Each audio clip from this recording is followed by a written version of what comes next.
I believe most participants have joined, so I think we can start. Welcome everyone to the OC24 conference and to this panel session titled The Impact of Organized Crime on Communities.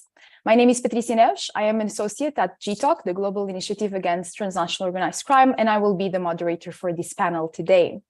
Just some housekeeping to start. I kindly ask the audience to write any questions they may have regarding the presentations on the Q&A chat, as there will be a Q&A session held at the end of the session. So starting off with an introduction of the topic of discussion today, it will be on organized crime in communities with a particular focus on Ireland as a case study. The discussion will shed light on the pervasive yet often overlooked issue of the ripple effect of organized crime on communities. The panelists will discuss the multifaceted ways in which organized crime undermines social fabric, exacerbates economic disparities, and fosters fear and insecurity among residents.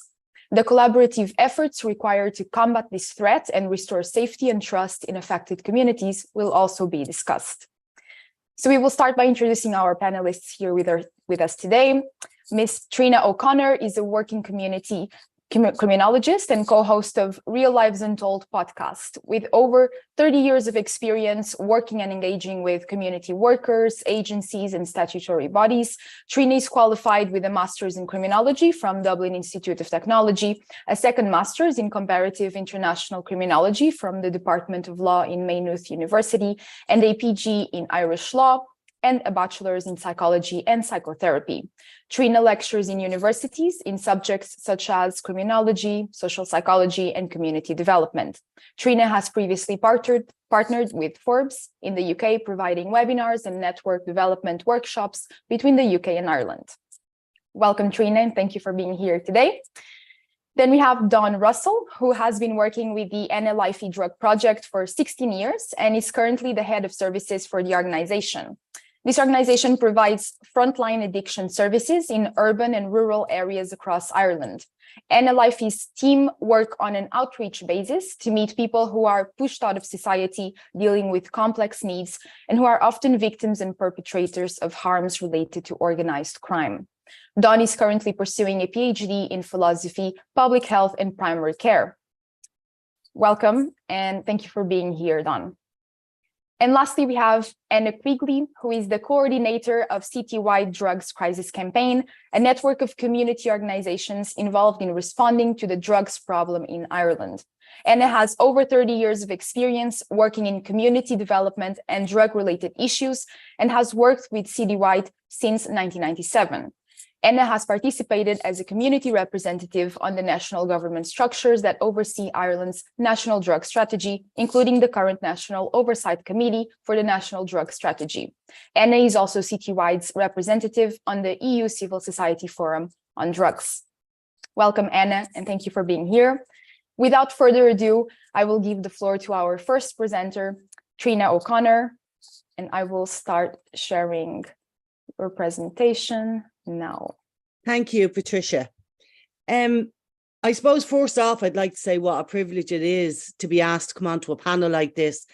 And actually what an honor it is to be on a panel with Dawn and Anna, because I'm a huge fan of their work. And over many years, we've worked on different projects together, and they certainly would be role models of mine. So I suppose when I was asked to come on this panel, I think some of the stuff that really interested me from an Irish perspective, it's how we've got to where we are now. So on the next slide there, Patricia, we'll just have a look at the recent past. So many people will have heard of the Celtic Tiger in Ireland, which was a time of great financial growth for Ireland. What happened then was we had a banking crisis like many of the countries around the world. So this led to what we call the austerity years. And during the austerity years, there was measures taken by successive governments in Ireland. And what that meant was many communities, deprived communities, suffered a huge loss of resources and investment, with some reporting a decrease in funding up to 10% in community projects. And a lot of that funding has never been brought back up. And we've seen actually a need for doubling of funding because of inflation and all of the issues that we have. And we've also had an explosion within our population. So another thing that caused a problem for a lot of these hotspots, these deprived communities, was the decrease in Garda numbers, and most particularly the decrease in the community guard division. So on Garda Síochána is the Irish police force, and we had a long tradition of community policing. You can go back, we had a long tradition of community policing, which was really personal focus, which meant that we had Gardaí who in small rural villages would know absolutely every child in that village, so that if there was an emerging problem, the community guard could intervene at a very early stage. So early intervention in a lot of ways stopped this criminal drift that we're now seeing. But because the Garda divisions have been broken down, and in some ways our Garda, our police force is in crisis. There has been a vote of no confidence in the commissioner recently. There's a problem with recruitment. So all of that is leading into this void for criminal gangs to kind of take hold. We've also seen many people in these areas feel they have the perception that some criminal gangs are running their area. They're making their areas what we call no-go areas rather than go-to areas. They're making it so uncomfortable for the people that live there to even try and intervene because of the level of menace that's there. You've got drugs-related intimidation, for example, and an increase in violence.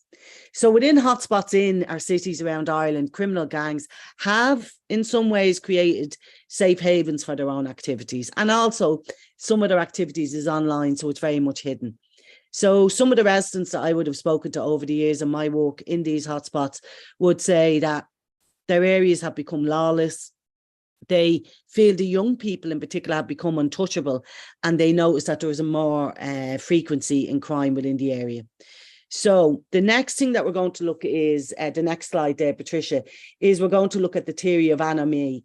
We're going to look at an overview of Zone X, just an area that we've chosen just to focus on.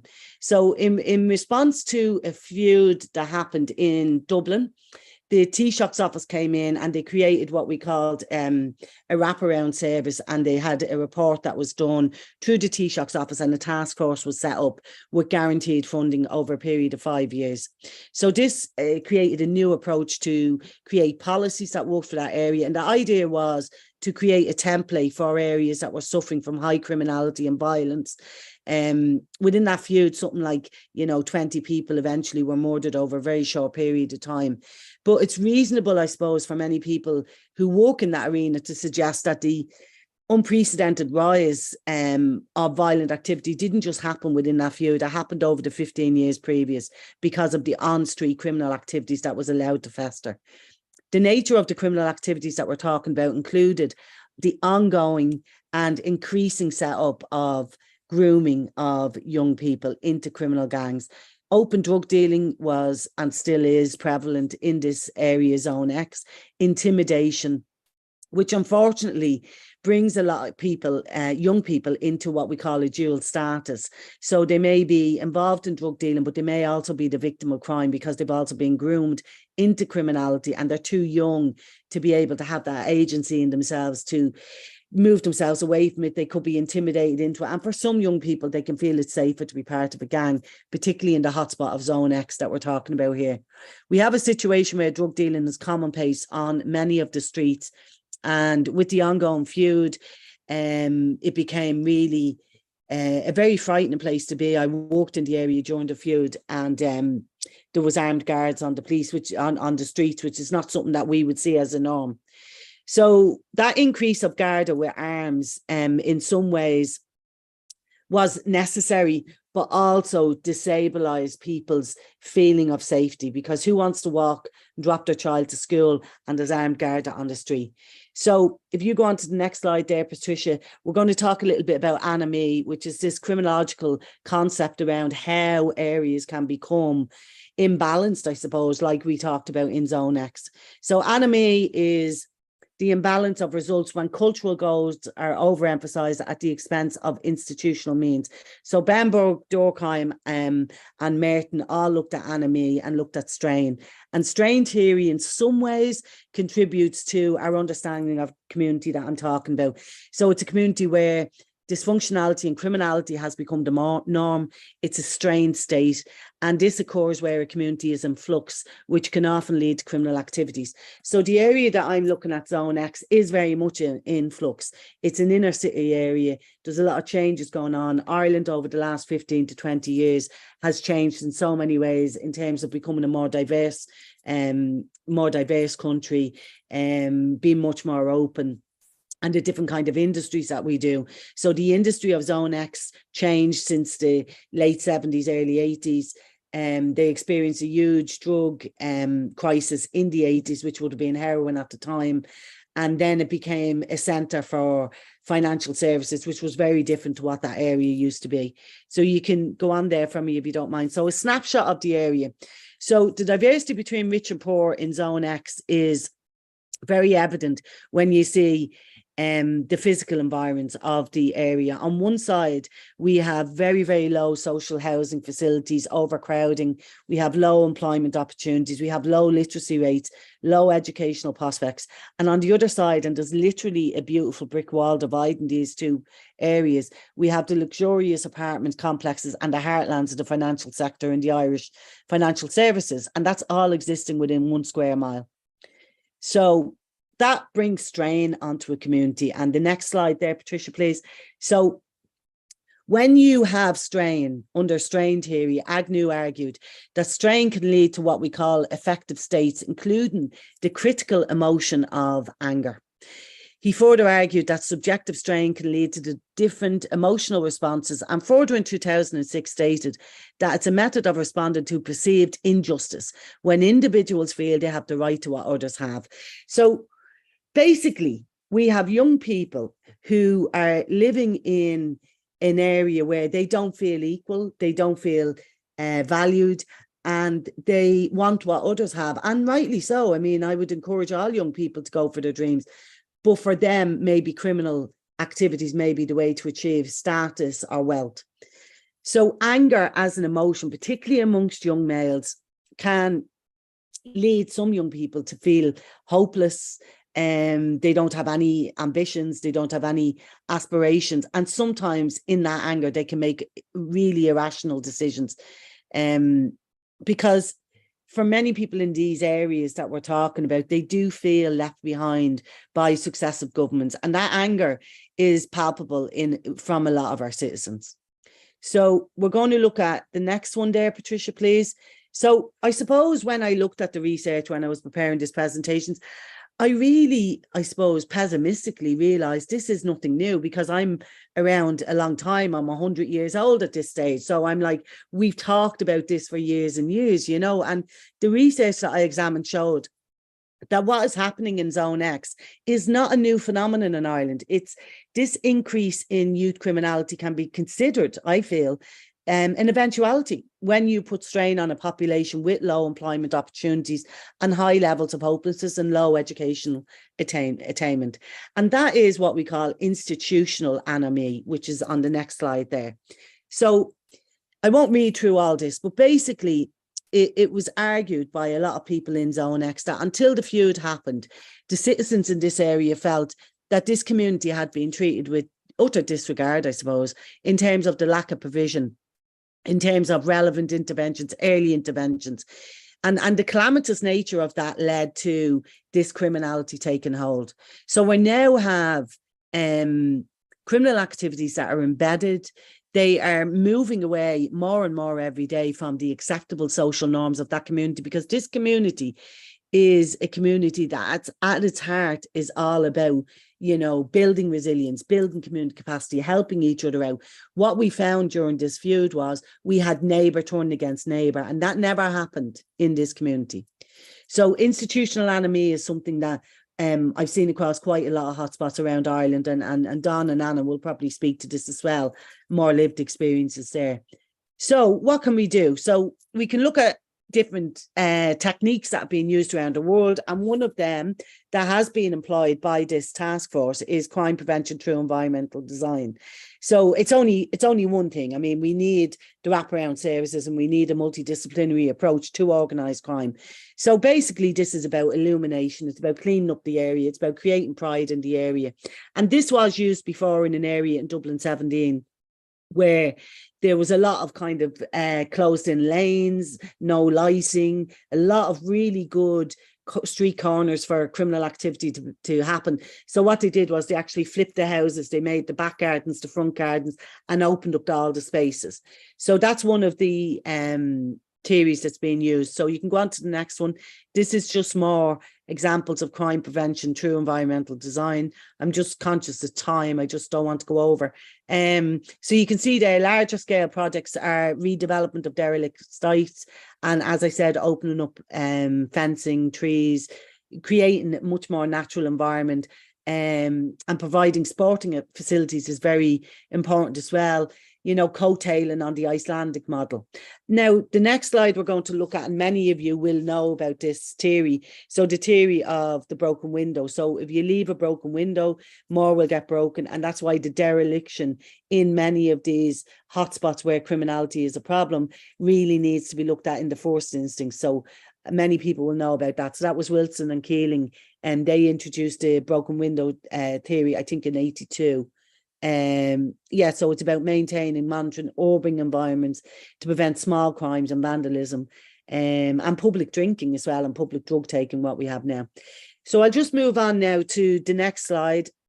Rina, excuse me, just to let you know, you have about 3 minutes. 3 minutes, okay. So I'll just quickly talk about the criminal gangs and what we are dealing with in some of the hotspots in Ireland. And many of the people viewing this will probably have experienced all of this themselves. So we're looking at criminal gangs recruiting young people, using them to move drugs around because they're clean. They may not have any background in criminality. They may not have any record of criminality, so they're really useful. We're also looking at the drug dealing itself, how a lot of it's gone online, and then the intimidation. So you can go on to the next one there. So when we examined Zone X, when I was involved in that piece there a couple of years ago, we looked at the problem of youth crime. We looked at the social construction of the young offenders. We looked at this whole notion, are they deprived or are they depraved? We did a critical analysis of the youth offending in the area. We defined the youth crime and we looked at the persistence. So you can pop on the next one there. Thanks. So this is just about what creates a criminal atmosphere. I'll pop on to the next one just to stay on time. So the causes and attractions, that's very small. I can't see that. So criminal gangs, basically, they sometimes become a surrogate family for young people. So we have young people who, say, for example, are coming out of care, which is often the case in Ireland. Some of these young people age out of care. So there's no safeguarding for adults in Ireland. You only have safeguarding up to 18. So these young people can be really useful. Their houses can be taken over. Sometimes they get kudos from being part of the gang and they like to have that badge of honour. And you can see there's a lot, we know what the attractions are for young people. So there are some challenges, how we deal with this, and you can move on there. So we need to look at, you can move on to the next one, it's fine. We need to look at creating partnerships locally, which is something that was done. We need to look at the stress that's there in the strain. We have to look at the criminal drift. We have to look at the dissonance. That's important. And the real lived experiences, they need to be at the table. We also need to look at our economic crisis and the effects of that, how the tiger cubs have been affected from that Celtic tiger, head of households, who's important there. And I think crucially, we need to look at the mental health supports. And that response is very important because we have a huge population of young people who are suffering ACEs, and we need trauma-informed practices. We need to treat young people with compassion, particularly those with dual status. So I don't want to go over, so I will wrap it up there and very happily hand it over to my esteemed colleague there, Don.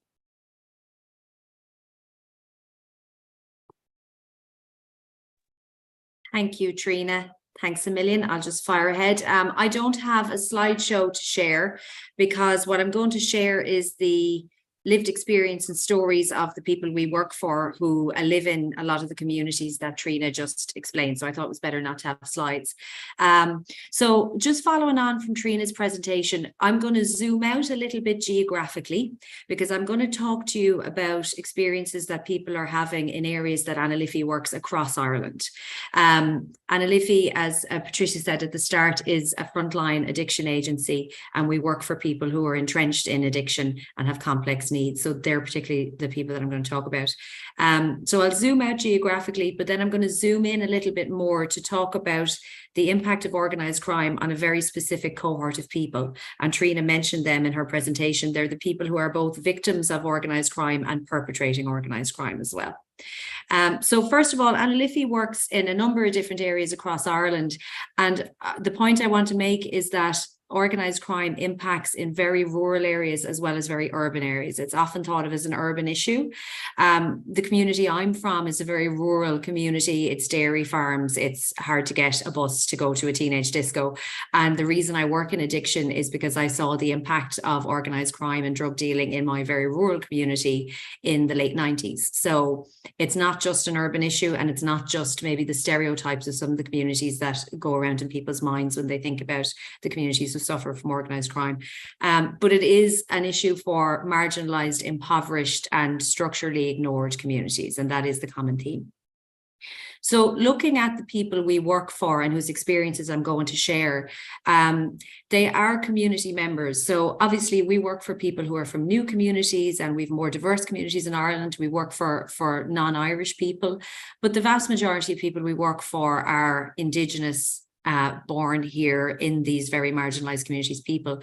They have entrenched addiction, mental health and other issues, and they are pushed out of their communities for very understandable reasons from their community's perspective. So there's no blame attributed there.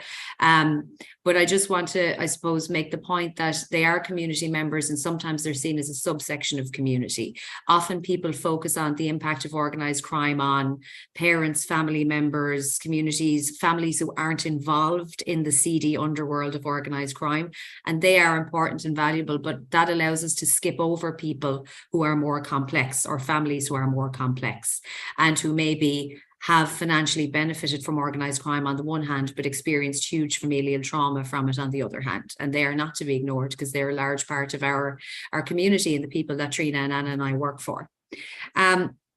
So we work for people who are over 18 and they have children. We work for men and women and non-binary people. They speak to our staff. Our staff are addiction case managers. We go through care plans with them, and always as part of our trusting relationships with them, they find a time and a place where they will share experiences they've had in the past or experiences they're currently having.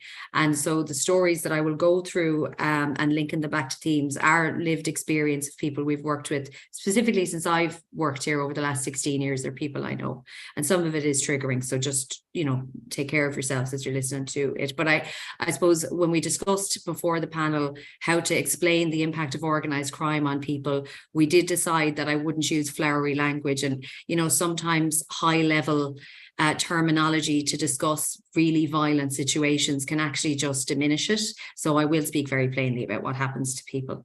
But in a nutshell, thinking about the rural and urban spread and the people Anna Liffey work for, and agencies like Anna Liffey, Merchants Quay, Cool Mine, other great agencies who work for these people, the impact of organised crime is trauma. And Trina mentioned it at the end of her presentation. And I'll talk about it a little bit more. It is trauma, and it's also barriers to recovery. That's the real impact on the people we work for day to day in the Anna Liffey of organised crime. And if you think of the definition of trauma, it is a crisis or an ongoing set of situations that put you in real fear for your life, your safety, your psychological safety, your physical safety. And within that, the common experiences of people we work for in the Anna Liffey on a daily basis, weekly basis, monthly basis, are physical attacks, are intimidation, drug-related intimidation, debt-related intimidation, unwanted sex work, being coerced into sex work, being trafficked into sex work, all related to their addiction and organised crime and them having diminished power, being worried about getting cut open on the street. Like, that's a real lived experience for the people we work for. So being in constant fear of your physical safety and your life is a very, very, very normal experience for our service users. And we know that that causes trauma. So it can be a brief critical instant. It could be one horrible traumatic incident you have in your life, which leaves you with complex PTSD, or it can be this ongoing chipping away at you every day, being afraid for your safety. And unfortunately, the people we work for have experienced both. They have acute critical incidents in their past that they can point to, and they also have ongoing daily experience. So on a micro level, what this looks like as organised crime filters down to a street in County Clare or a street in Dublin City, and you're looking at a person that we work for in the Anna Liffey, what they'll experience is violence, very intense physical violence, getting your face cut open because somebody thinks you're a rat and they want to put a slice across your cheek to leave you with a scar that will identify you as someone who was ratted to the police on organised crime. Getting stabbed, getting beaten up. So physical violence, personal property, sometimes organised crime, intimidation comes down the line in terms of you never being able to keep your apartment. So you've struggled out of homelessness, you've gotten a local authority apartment, and now a criminal gang in your area has orchestrated that your apartment is going to get cuckooed. So it's going to be taken over. So people cook up crack in that apartment and sell out of your apartment. So now you're going to lose your apartment from the local authority and you're powerless. You're not benefiting from the crack that's being made in your apartment, but you cannot push the dealers out. And then you end up back on the streets and on the housing list. And the nuance of why you've lost your apartment is very difficult to explain because it's all shrouded in illegal activity. Surveillance, the people we work for are stalked by criminal gangs, and the people we work for are, like, I hate to describe people as the bottom of the barrel because that's really inhumane, but like the people we work for are collecting their social welfare payment, which is about €200 a month, and to some crime gangs that's worth stalking you and beating you up and taking your social welfare out of your pocket. Now, this is obviously done by foot soldiers of crime gangs, but we're talking that level. The 200 quid I have to get through the week as a homeless person and feed myself and have my visitation with my child and I want to take her to McDonald's, that will be taken from me by somebody at the behest of a crime gang. And they will wait outside my post office and beat me up and take that out of my pocket. And I might need to ask my key worker to come with me to the post office to pick it up as some layer of security, which is obviously humiliating for an adult to have to ask for that kind of help. I mentioned sexual coercion and trafficking. I do want to focus on that a little bit because there is more of a discussion about it in Ireland now, but it was ignored for years. And a lot of what happened to our women particularly, but also our men and others, people would have described as sex work. It's not always sex work. Most of the time, the work that our women do, they're not really getting paid for it. They're being trafficked by people above them. They're a commodity and they're not in brothels a lot of the time. They're literally out on the street and they're literally out on the canals, and people don't imagine sex work as being that anymore, but it's often the most dangerous kind of work because you're completely on your own. And if somebody wants to beat you up and leave you in an alleyway, nobody's going to know. You don't have the support of other women around you who are involved in a common experience who can take care of you. So that kind of trafficking, coercion, a lot of the time partners of people who owe a debt are taken and they're then kidnapped, raped, used in a ring. It might only be for only a weekend, or it might be for a longer period of time, but it's to pay off a debt, and it's also to show the person who owes the debt that they're, I will take everything that belongs to you, including your partner. So, and it is mainly women are often used as a commodity in that sense. So debt bondage is really what I'm describing. I will do anything to you. I will take anything from you. That is debt bondage. And now I control you. And an awful lot of the time, the debts that the financial debts that our clients are trying to pay off or their families are trying to pay off are non-existent debts. They're not actually in debt. They might have been once and they paid it off, but the debt keeps growing and a new one it's monopoly money. It's not real. So there could be a 30 grand debt hanging over somebody's head, but they've never taken 30 grand's worth of drugs from that dealer. So it's a farce. On a macro level then, so they're the daily lived experiences of the people that we work for. On a macro level, what that leads to is huge mistrust of everyone around you. And these are really the effects of trauma. There's no way of talking about the effects of organized crime on a person and a community of people without talking about trauma. So trauma breaks your trust. There's some kind of, and there's obviously a lot of evidence base around this, and I'm sure most of the people on the conference are aware of it. But on a personal level, being traumatized can often leave you with these symptoms, I suppose: difficulty regulating emotion, forgetfulness, loss of short-term memory completely, can't even keep an appointment, don't even remember what day it is. Trauma is fogging my brain. Difficulty establishing effective relationships, so trust and being able to actually lean into a relationship with a loved one or a worker like our team who are trying to help you towards your recovery. Heightened responses, heightened aggression a lot of the time, so people will either go hypo or a hyper or hypo. Low motivation. People can just seem super numb and like they're not really motivated to get their lives together or change, as the average, I suppose, taxi driver or barber in Dublin would think is the out for our clients. They just need to get their life together. They need to be motivated and change. But trauma impacts on your motivation and your ability to pull yourself out of the hole. Flashbacks, panic attacks. And if you think about that, difficulty regulating emotion, heightened responses, aggression, low motivation, they're all the things that get the people we work for pushed out of the system. They're all the things that make the system think our clients are difficult to engage with or low motivation to change. And so their pathway to recovery becomes really fractured, because now, because of their experiences of the consequences of organized crime in the community they've grown up in, and then the compounded experiences because they've been pushed out of that community because they were doing that community harm and they were having harm done to themselves, has left them with so much trauma that their entire personality looks different. And I don't mean to sound dramatic, but that is, if any of you work on the front line with people or love people who are in addiction and are entrenched in it, you will know that there seems to be a personality change. People often call it addiction, but it's actually trauma. It will impact on how you communicate, how you remember things, and how you intervene with people.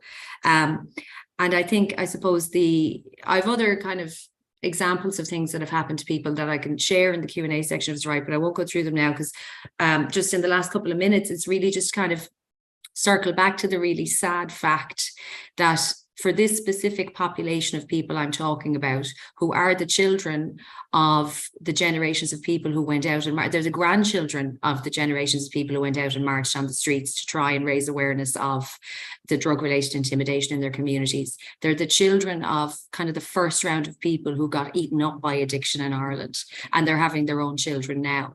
And the saddest thing about the impact that's happened to them is that nobody thinks they're in any way affected by organized crime, apart from when a crime gang might put a drought on heroin or decide to sell crack. That's the kind of stuff you hear. Oh, well, they're affected by crime because there's no heroin on the streets and they're all addicts and they're, and people, because they have become criminalized through their addiction and because they perpetrate certain criminal activities in order to survive, they are viewed, and I'm talking about in our own society and communities in Ireland, not even wider than that, they are viewed as the problem.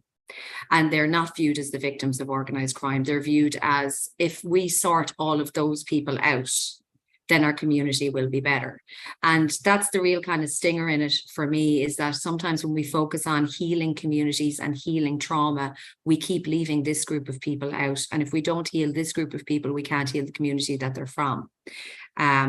So I know me for interrupting, Dawn, just 2 minutes left. Thank you. Perfect. It actually kind of brings me to a natural close. I have a couple of minutes left, but just a couple of the kind of things that are common for our team to hear, just to again bring it back to the lived experience, is and again, some triggering stuff here, but there's a common theme at the moment, and there has been for the last few years, actually, not just at the moment, of people being gang raped and that rape being recorded and then being used as a collateral, basically, in order to coerce a person's family member to pay a debt for them or to have control over that person. So we have a lady at the moment in one of our rural communities who that happened to her a couple of years ago. It was hugely traumatizing. She was gang raped in a coffin for some reason. So it went really viral because the whole setup of it was so salacious.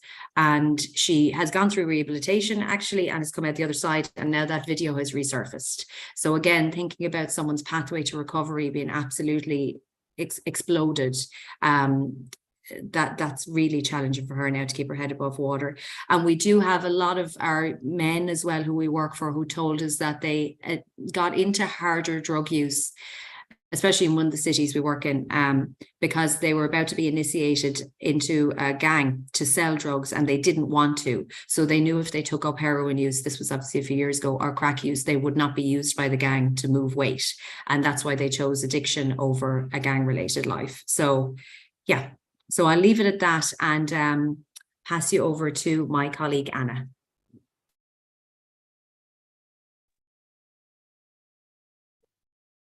Okay, thanks, Dawn. Yeah, I'm the last. You'll be glad to hear. All of you listening patiently. Yeah, so all I have just 2 slides, and that's just my introduction again, which you already heard. So we can go on to the next one, Patricia, if you don't mind. Yeah, so these are the key themes I'm going to be talking about now for the next 15 minutes or so. So you can see there, looking at the impact of the illegal drugs trade in the wider community setting, looking at the impact of it on the public narrative. And I'll explain a bit what I mean by that. And then engaging the voices of the people most affected, and then particular focus maybe on young people in that. So starting off with the impact of illegal drugs trade in the wider community setting. And in this, I just want to make 2 kind of key points about the overall context of this. I mean, I'm presenting looking at the impacts and harms of the illegal drugs trade. I'm presenting that very much from the perspective that the harms are arising from the fact that it's an illegal trade. Criminal markets will be run by criminals, and criminals don't operate by rule of law. And I think it's an important point, because this is obviously a policy decision, that the drug market is a criminalized one. It hasn't always been like that at different times in history and in different places. So it's important to note that what we're looking at really here is the impact of a particular policy choice that we're operating at the moment. And the second point, overall point, I think about the context is we're all aware of the very strong relationship between the harms, the impacts of the drugs trade, of organised crime and poverty. We certainly know in Ireland, our health research board shows us that, look, I mean, people across every walk of life use drugs. There's as many people from more affluent backgrounds use them, but the harms relating to both the drugs trade and drug use are really concentrated hugely in the poorest communities. And again, you could say, I mean, that, yeah, and I would say that, I mean, that is one of the reasons why we continue to have an approach of criminalizing both people who use drugs and also the trade, because the people who are worst affected by it are people who are not politically powerful and don't have a strong voice. So that's kind of the context I'm going to be talking in. Yeah, so I mean, I suppose just to start, I mean, there's a very strong history, I suppose, and Dawn kind of referred to it there, and Trina as well. There's a very strong history of communities mobilizing to respond to drugs over the years, responding both to drugs being on sale in their community and responding to drug use. And we go back to the 80s, when heroin, the late 70s, early 80s, heroin was being seen, particularly in inner city communities in Dublin, the capital city. And local people, basically the state, paid very little attention because of the areas affected, are not important, not seen as important areas. So what happened there, the people themselves mobilized, and they carried out, it was very direct action, I suppose. What they did was they held public meetings in their particular areas where the flats where they lived, named people in the community who they said were selling the drugs.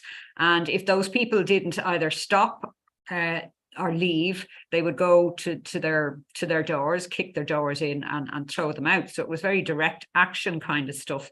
Now that obviously attracted attention, and in one way it pushed the state to respond. And there was effectively at that stage, I suppose, this would be the early 80s, that the drugs trade in Dublin was very much controlled by one family, one group, and a number of them were prosecuted and locked up. So there was a sense then, and I know this sounds very bizarre now, but there was a sense then in some ways, well, that's that then, we've sorted that one out. because we didn't have any in our communities. We had no understanding of the drugs issue. We had no knowledge. We kind of were naive enough to think, well, yeah, no, that's the people now involved in that gang. They're locked up. So that's the end of that. And of course, nothing could be further from the truth. While it seemed on the surface that things might be better, in reality, what was happening, the drugs, the availability of drugs, heroin in particular, was spreading right across Dublin City into all of the effectively working class communities across the city. And again, so in the mid-90s, again, it just came back. The situation had got so bad by the mid-90s that, again, people took to the streets, and the direct action campaign started again. This time, a group calling itself, the original group was called the Concerned Parents Against Drugs. This second group in the mid-90s was the Coalition of Communities Against Drugs. And again, there was a lot of similar. There were huge public meetings where people who were selling drugs were named. There was marches.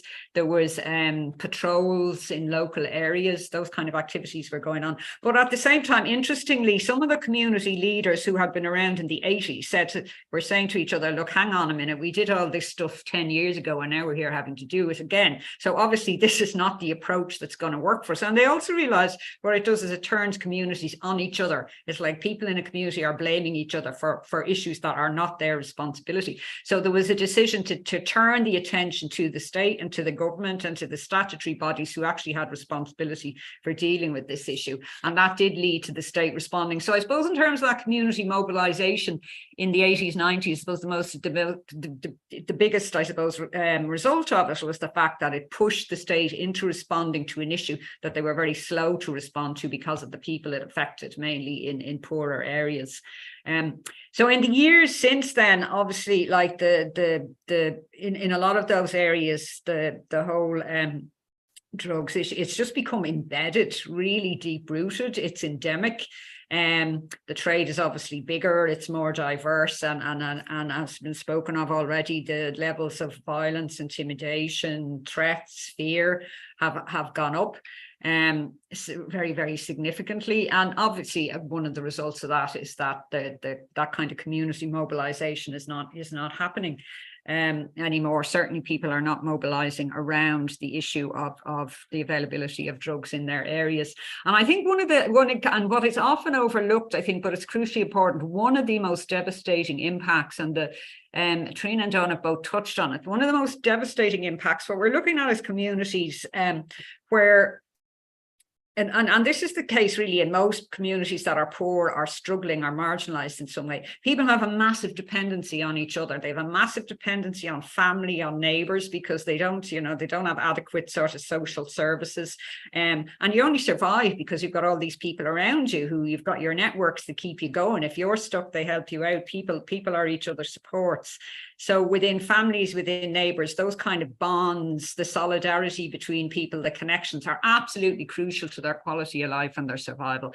And again, one of the most devastating impacts of both in particular the drugs trade has been, the extent to which it's smashed that kind of community solidarity that's very strong. I mean, we know, just within a family that it could be people within the same family who are, one person is being intimidated, the other is doing the intimidating. It could be your neighbor, it could be your neighbor's child, all of these things. It's coming from within. And that really takes everything from people in terms of their quality of life. It should be so that is a very overlooked, the impact on community solidarity and the ability of communities to survive is often overlooked. But then but it should be said there are still extraordinary people who do continue very much as community leaders in the middle of all that.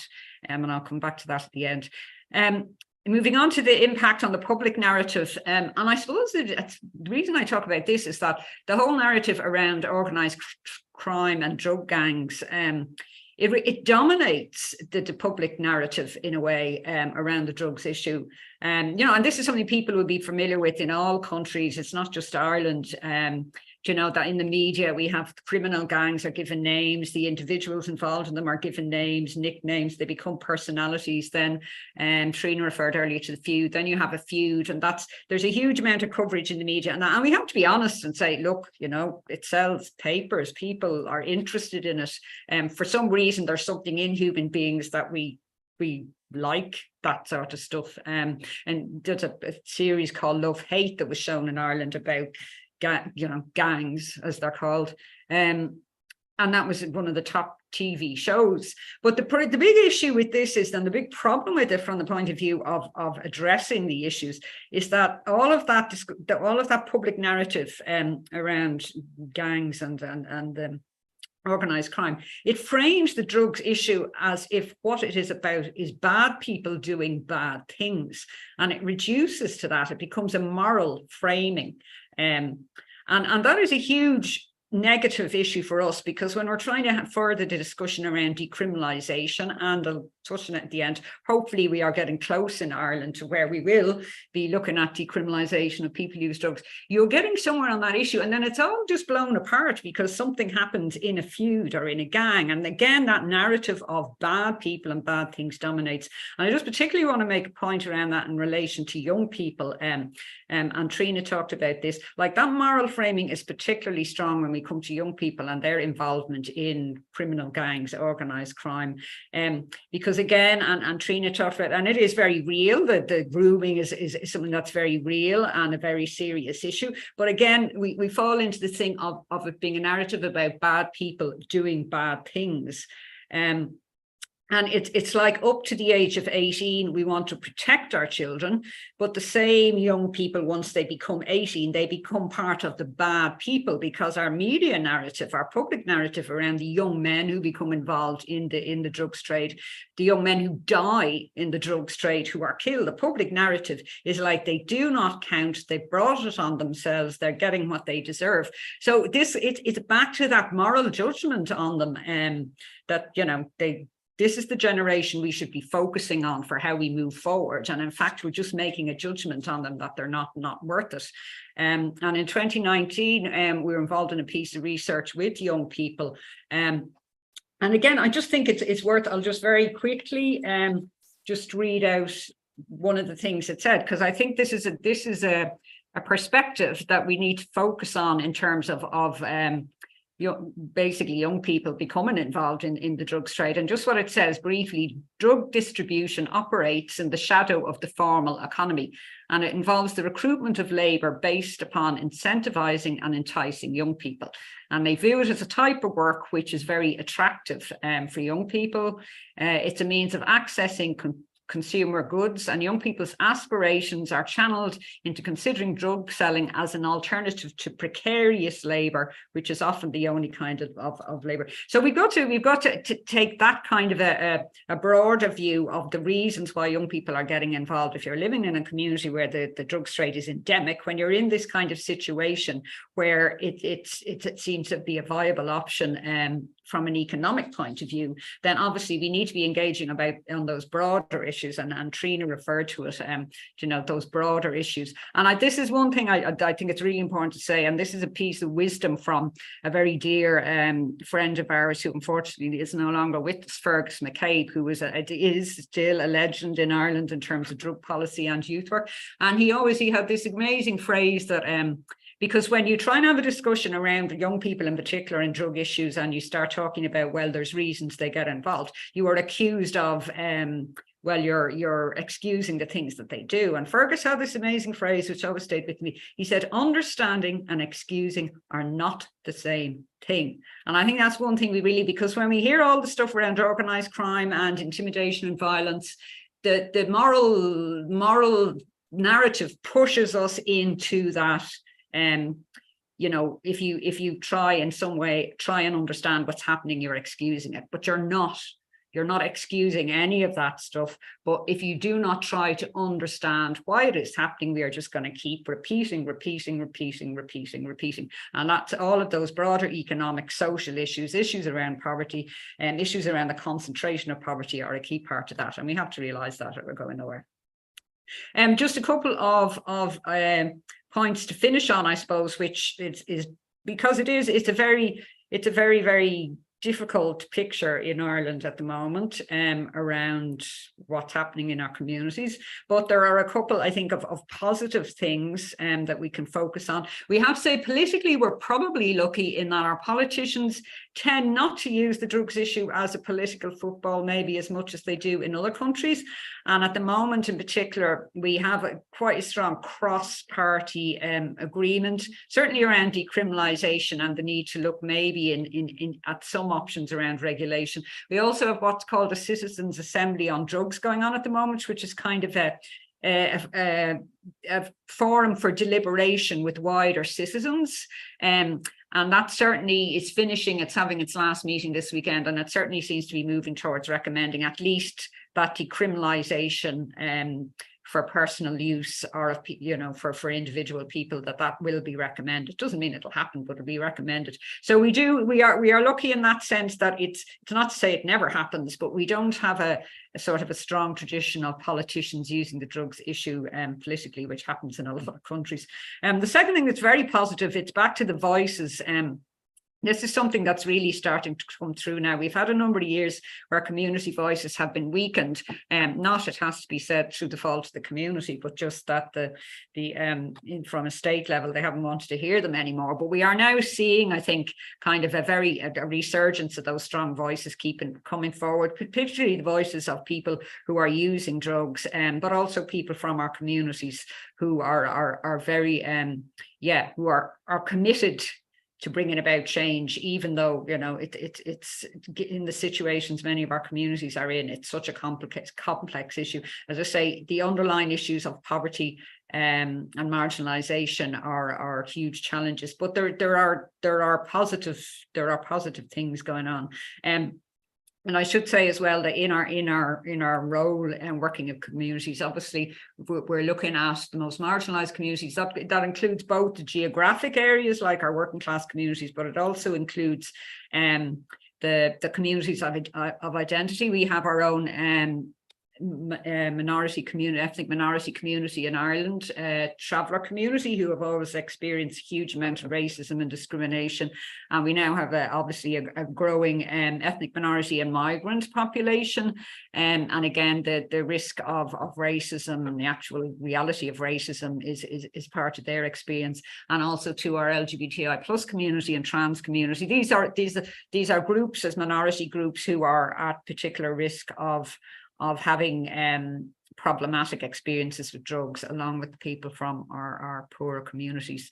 But again, it's part of the challenge for all of us, is that we make sure we have those voices involved. Because again, as we say, the voices are crucial because it takes away that moral base for drugs policy, which is what we've got to get rid of. Because when you listen to people telling their stories about why they're in the situation they're in and how they got there, when you hear that individual story, you don't judge them anymore. You understand why this is happening. And that's fundamental. It seems like a small point that you hear people's voices and people's stories. It's fundamental, I think, to trying to shift the narrative, to use that awful phrase, away from the risk we have all the time of falling into judgment, of falling into moral discussion, of seeing drug use as bad, of seeing in particular the drugs trade as bad. There's a lot of bad things going on in the drugs trade, but I think we have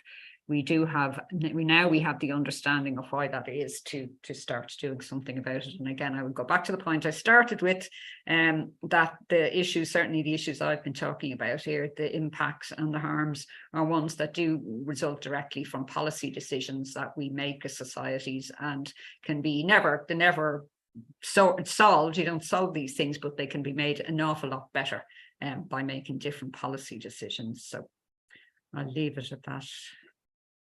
Thank you very much, Anna. Thank you, Dawn and Trina as well for really interesting and insightful presentations. We will jump straight into the Q&A because I see we already have a few questions. I will just say, because of the slight technical problem sharing Trina's PowerPoint, I'm aware that it wasn't on full screen mode. So if anyone would like to have the PowerPoint of Trina, please just email GI-TOC email. We will share what the email address is on the chat box. So just feel free to email us and we can share the PowerPoint with you if you would like that. Thank you. We will move on to the Q&A, and I will encourage the audience to keep sending questions, but we can start with Philippe Schaefer-Nev's question. He asked, since organized crime is so deeply intertwined with drug trafficking and drug use, shouldn't decriminalizing most, if not all, drugs be a progressive step forward towards decreasing crime? We can start with Don, and then we will move on to Trina and Anne as well. Thank you. Yeah, I mean, like, you know, myself, Trina, Anna, the organizations we work for, we have campaigned for the decriminalization of people who use drugs. And there is a nuance to that, you know, the legalization of substances and the decriminalization of people who use substances are two different things. And I don't really want to split hairs, but I suppose what we would advocate for is if somebody is suffering from an addiction issue, they should be given a health response rather than a criminal response. And I know my colleagues on the panel will speak in more detail about decrim, but what I would say as well, and Anna mentioned it is important to decriminalize people who use drugs and also really address poverty and marginalization, because this is the piece, because there are other pieces at play, obviously, that facilitate organized crime in a community, as Anna described and Trina described really well. So while you have the huge social inequity that we have in Ireland, you're always going to have communities who are vulnerable to some type of a black market because they don't have sustained routes to education and employment the way a middle class community would. Yeah, and just to follow on from that, Don, from a criminal point of view, how we deal with young people, for example, under the age of 18 who are involved with experimenting with drugs, for example, the experience is very different from somebody who has social capital to somebody who comes from low socioeconomic background, because how they're dealt with in our courts. So if you're somebody that has social capital where your parents are working, or they have a friend who's a solicitor, or they have the money to get you a barrister, for example, you can get off on the charges, which is, in my view, the right thing. Young people shouldn't be criminalized. But if you're somebody who comes from a background where there's addiction in the family, there's already criminality there, there might be low education, you don't know how to keep that young person out of criminal justice. So from a criminal point of view, it's also very important that we decrim, because what we're doing when we're moving young people into criminal justice to deal with an addiction or to deal with the folly of youth, because this for some young people is just, you know, doing what adolescents do. But the outcome for somebody from a background that's marginalized or deprived, and to somebody who comes from an area where they have social capital and people, is stark. And that has long life limiting kind of effects on that young person's life, because they might not be able to do their gap year to Australia, for example. They might not be able to do certain jobs. All of these things, it's really, the trajectory of their life is affected about maybe one mistake. And young people need to be allowed to make mistakes. I know I made mistakes, and I'm sure everybody watching this has made mistakes. And we need to have a compassionate way of dealing with the folly of adolescence, I suppose. Yeah, and just I'd say yes to my answer to the questioner. I mean, yes, absolutely. That I mean, it's madness that we criminalize people for using drugs. But I would also say yes, we have to go on and look at how we regulate the market, because basically there is nowhere in the entire world where any country has managed to police its way out of. I mean, if you look at, you know, some of the countries in South America, like the army is involved. Even armies can't stop it. We all know that there is since time began, it's a feature of people like to have their consciousness altered. People will use drugs, always have and always will. And there is no example anywhere of a criminal market not causing massive damage, and there is no example anywhere of how police, armies have managed to stop the drugs trade. It just, there is no examples. If there was evidence for it, we'd know it, and there isn't any. So I think, yeah, we have to start looking now at what kind of models. It is important to look at the models of regulation. I know there are people who are very involved, say, in the legalization of cannabis in the States, who have a lot of concerns about the models that have developed, and they would be very commercialized models, and also would exclude a lot of the people who were formerly involved in the illegal trade. So it's hugely important that you have schemes and programs that enable people who've been involved in the illegal trade to access it when it's legal. There's very interesting stuff they're looking at in places like Colombia, which is about trying to make sure that everybody at every part of the process, including the farmers, and that they all have a stake in whatever way that it can be regulated.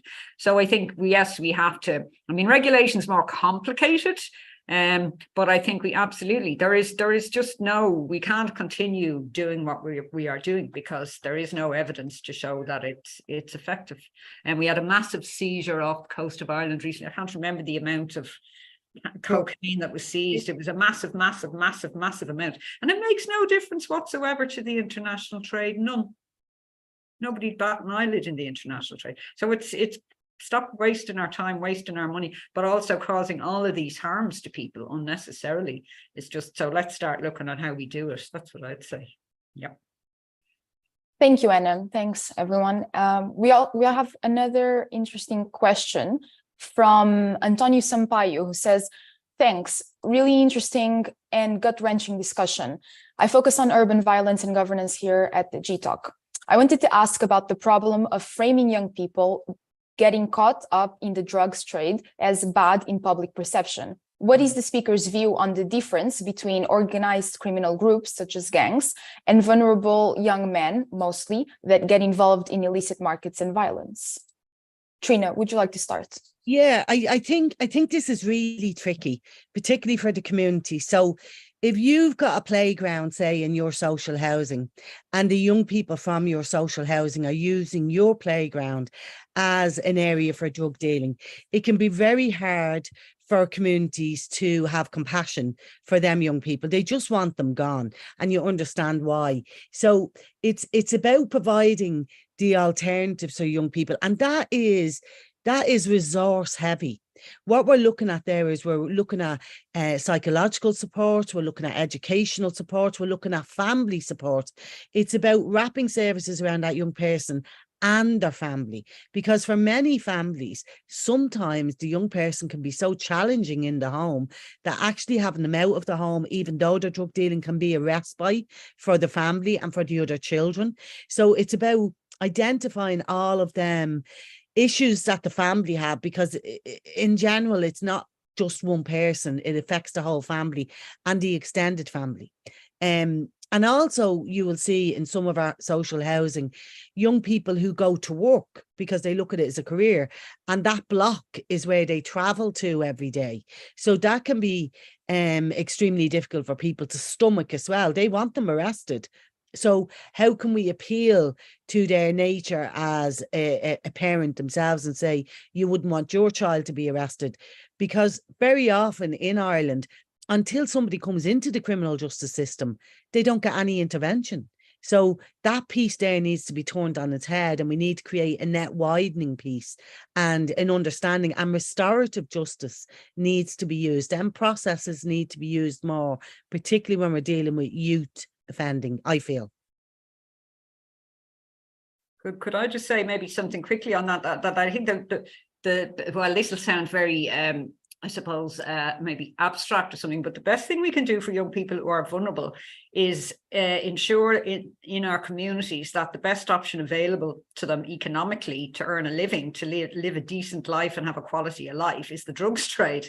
That is the problem, that so many of our young people, as you say, the low wage and the insecure employment, you know, our young people from our communities that have been told for a long time, stay at school and you'll be rewarded, you'll end up with a good job and you'll have a good income. The reality is, for a lot of them now, they do stay at school, but the jobs they end up in are the low wage economy, very insecure, long working hours, all this, and they are presented with the alternative very on their doorstep, on their doorstep, they're presented with the alternative that can bring them an awful lot more money. So we've got to address that.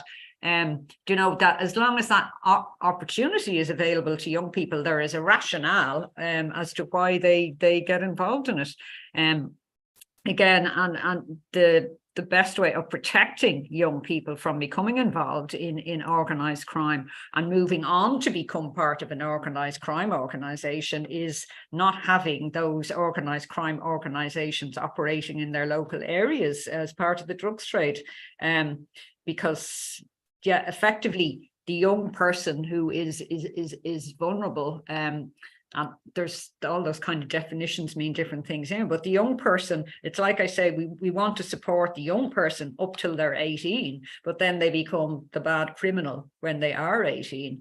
You know, that just, it's a very small thing, but I remember a young woman saying to me not long ago, the young man who was very involved in a lot of this stuff and who died, who was killed, and she said to everyone else out there, they looked on him as kind of a low life, you know, I won't use the words, and she said to me, he was my terrified little brother. And she said, I couldn't help him.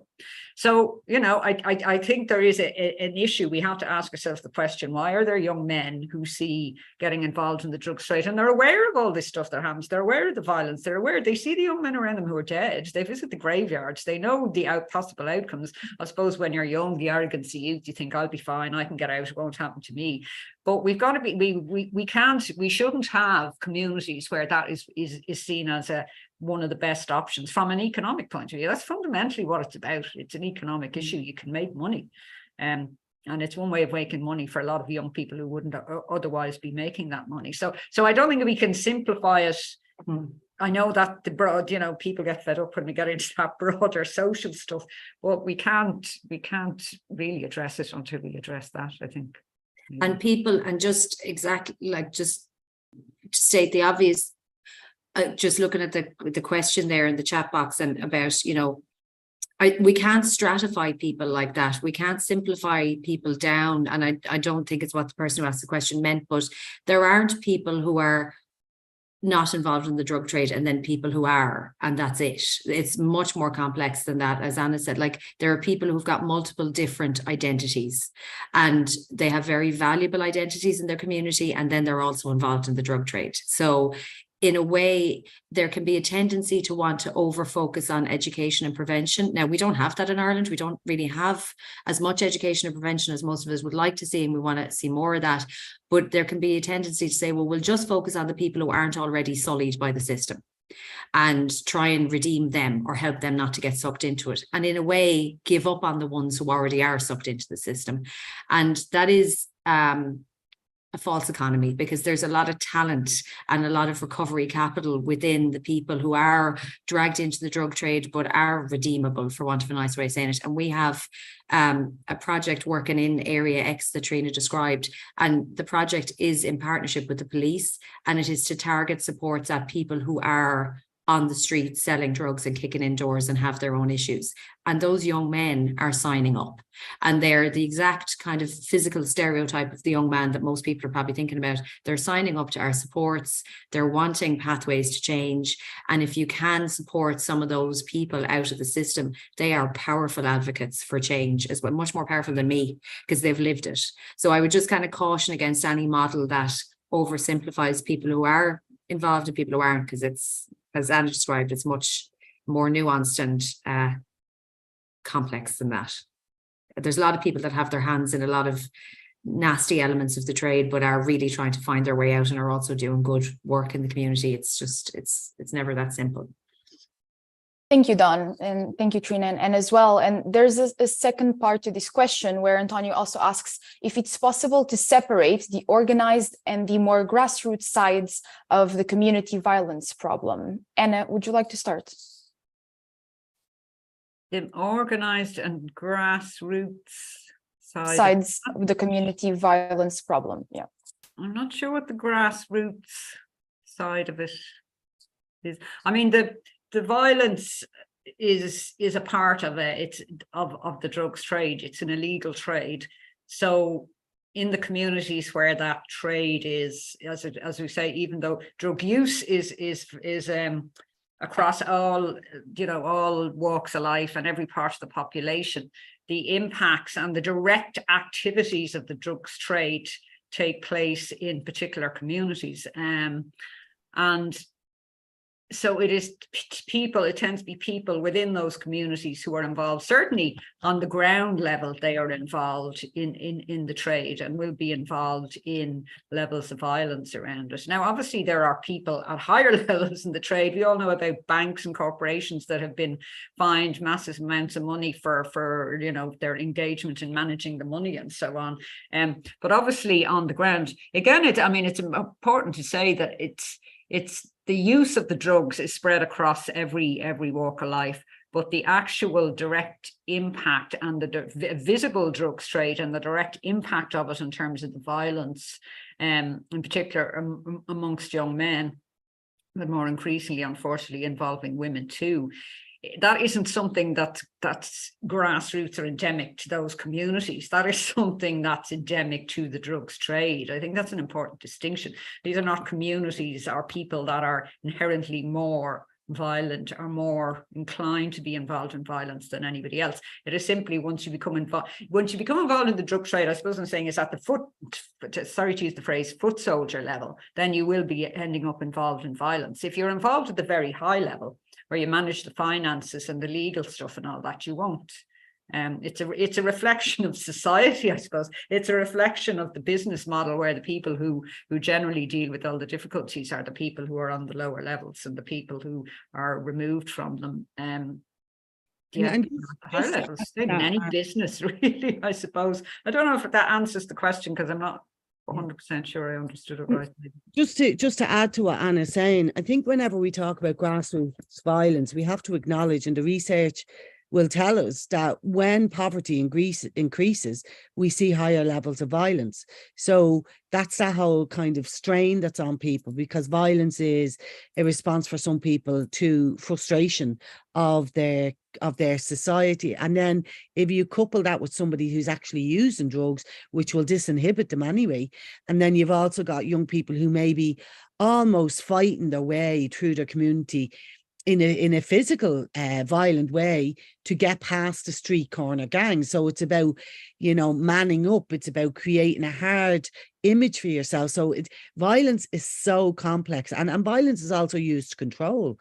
And this is the drugs related intimidation piece that Dawn spoke about earlier, the work that the Anna Liffey project are doing in the hotspots around Ireland, where they're working with young people that are kicking in the doors of people. Young people aren't born violent, and we very often hear this kind of narrative: oh, you're a, let's, one of these terms that are used, you're a scummer from this area or whatever. That's really easy for people to use as a get out. We really need to dig under the surface and say, well, why are young people so violent from that area? What is going on for them? Because when a young person commits a violent act, they're sending us as society a message. And we, as the adults in the room, and I often say this, we need to listen, and we need to make sure that we create conditions that young people are not so frustrated that they are going out and committing acts of violence. Because if they are, then we're the one that's failing them. Society is failing them. The young people are exactly just that, young people, and very often frightened, alone, isolated young people. So violence perpetrates violence, but it also increases when there's poverty. And maybe just in case I didn't understand the question, maybe if the person was referring to like what did happen in the 80s and 90s around communities getting involved, what was violence, throwing people out of their homes and stuff like that. We can look back now as community activists and see that wasn't a good idea. That was very much people turning on each other. But at the time, the people involved simply didn't have that understanding of what was going on. And there was a kind of a logic to thinking, if we get rid of the drug, we'll solve the problem. We know now, obviously, that that's just completely and totally untrue and was never going to happen. And we know now that all that activity led just to division, and it hurt people within the community. But at the time, people didn't have that understanding. I mean, that kind of throwing people out of home stuff certainly wouldn't be something any community activist would be looking at now. But in its time, it was part of just the complete lack of understanding of the whole drugs trade and the, yeah. Thank you, Anna. Thank you. Unfortunately, we are coming to the end of the session. We have about 1 minute, so I will take this opportunity to just thank the speakers for their participation again and for their insightful presentations and discussions. And I would also like to thank the audience for tuning in to this panel and for contributing with such relevant